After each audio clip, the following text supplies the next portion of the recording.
بسم اللہ الرحمن الرحیم۔ السلام علیکم پیارے بچوں، ویلکم ٹو قصص القرآن ایپیسوڈ 5۔ پیارے بچوں، آج سے ہزاروں سال پہلے کی بات ہے کہ اللہ کے ایک نبی حضرت عزیر علیہ السلام کا گزر ایک بستی کے پاس سے ہوا، اور اس بستی کے اندر لوگوں کے سر اور ان کی ہڈیاں پڑی ہوئی تھی۔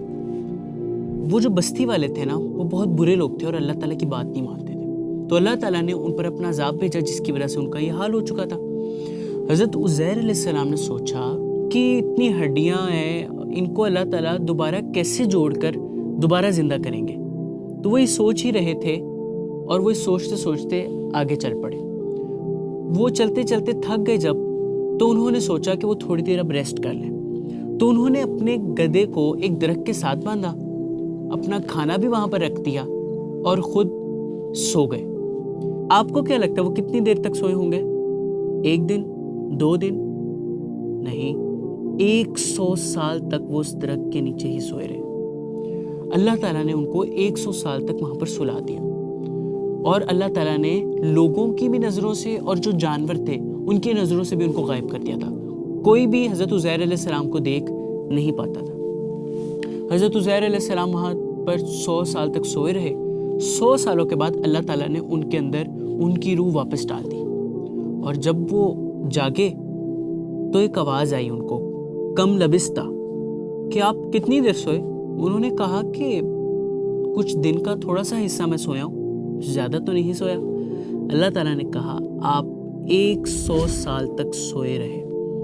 حضرت عزیر علیہ السلام بہت حیران ہوئے کہ میں کیسے سویا رہا 100 سال تک۔ اللہ تعالیٰ نے کہا کہ آپ اپنے گدھے کی طرف دیکھیں۔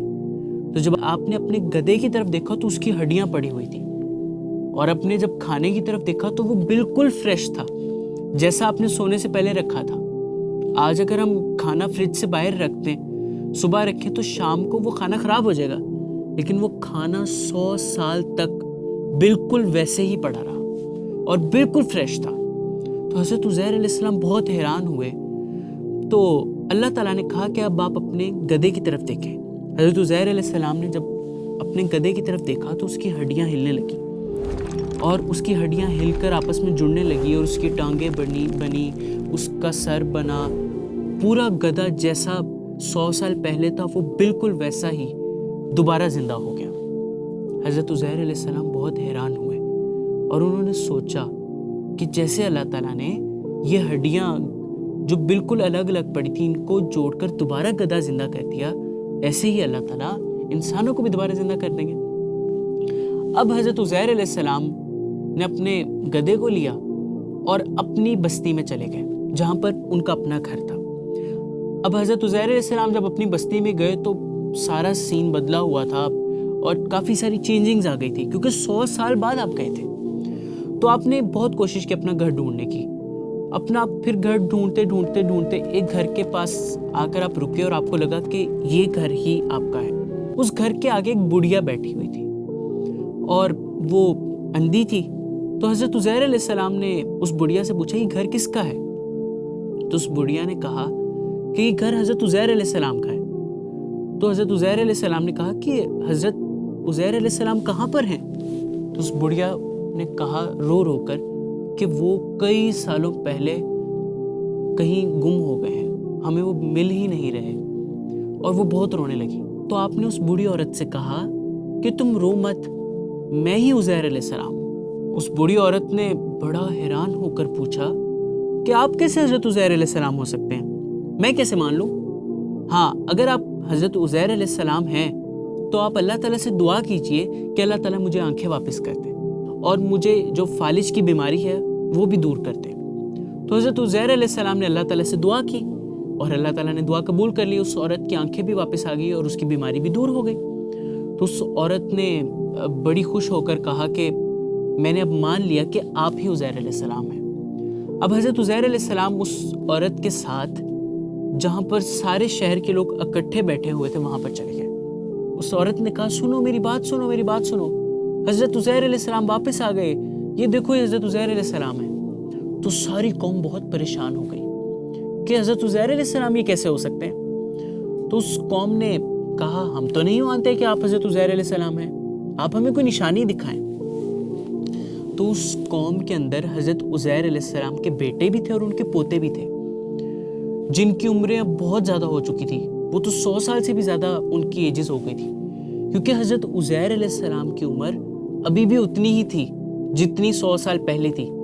آپ 100 سال پہلے بھی 40 ایئرس کے تھے اور 100 سال سونے کے بعد بھی آپ 40 ایئرس کے رہے، لیکن آپ کے جو بیٹے تھے وہ تو 100 سال سے بھی ان کی زیادہ عمریں ہو گئی تھی، تو وہ بھی نہیں پہچان پا رہے تھے آپ کو. ان میں سے ایک نے کہا کہ ہمارے بابا کے کندھوں کے درمیان ایک چاند جیسی شیپ تھی. تو سارے لوگوں نے حضرت عزیر علیہ السلام کے کندھے سے کپڑا ہٹایا اور دیکھا کہ وہاں پر واقعی ایک چاند کی شیپ بنی ہوئی تھی. کئی لوگوں نے مان لیا کہ آپ ہی عزیر علیہ السلام ہیں، لیکن کئی لوگوں نے کہا ہم ایسے نہیں مانیں گے. جیسے ہماری کتاب قرآن پاک ہے نا، جو ہمارے نبی صلی اللہ علیہ وآلہ وسلم پر اللہ تعالیٰ نے نازل کی ہے، ایسے ہی ان کی کتاب تورات تھی. کئی سالوں پہلے ایک بادشاہ تھا، بہت ظالم تھا، اس نے تورات کی ساری بکس کو جلا دیا. اب اس قوم نے کہا کہ اے عزیر علیہ السلام، ہم آپ کو تب اللہ کے نبی مانیں گے جب آپ ہمیں ہماری وہ بک پڑھ کر سنائیں گے. تو حضرت عزیر علیہ السلام نے ساری تورات جو ان کی بک تھی وہ زبانی ان کو سنا دی. تو پھر وہ کہنے لگے ہمیں کیسے پتہ چلے گا کہ آپ صحیح سنا رہے غلط سنا رہے؟ تو انہوں نے کہا کہ ہم آپ سے ایک اور چیز ڈیمانڈ کرتے ہیں، آپ ہماری ہیلپ کریں، وہ ہماری بک ہمیں واپس مل جائے. تو حضرت عزیر علیہ السلام سے جب وہ یہ قوم بات کر رہی تھی تو اس قوم کے اندر ایک شخص تھا جس نے کہا جب وہ بادشاہ ان ساری بکس کو جلا رہا تھا نا، تو میرے دادا ابو نے ایک بک سنبھال لی تھی اور اس کو اس جنگل میں کہیں پر دفن کر دیا تھا. اگر تم میری ہیلپ کرو گے تو ہم اس بک کو ڈھونڈ لیں گے. تو پوری قوم نے اس شخص کی ہیلپ کی اور انہوں نے وہ بک تورات ڈھونڈ لی. اور جب انہوں نے تورات کھولی اور دیکھا تو سیم وہی کچھ لکھا تھا جو حضرت عزیر علیہ السلام نے سنایا تھا. وہ قوم بہت حیران ہوئی اور انہوں نے پہلے حضرت عزیر علیہ السلام کو اللہ کا نبی مانا، اور پھر ان سے ایک بہت بڑی غلطی ہوئی.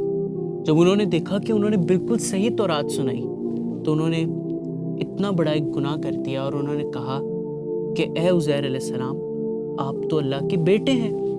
حضرت عزیر علیہ السلام نے کہا کہ میں اللہ کا بیٹا نہیں ہوں، میں تو اس کا ایک بندہ ہوں جو تمہاری طرف بھیجا گیا ہوں تاکہ میں تمہیں اللہ تعالیٰ کے بارے میں بتاؤں.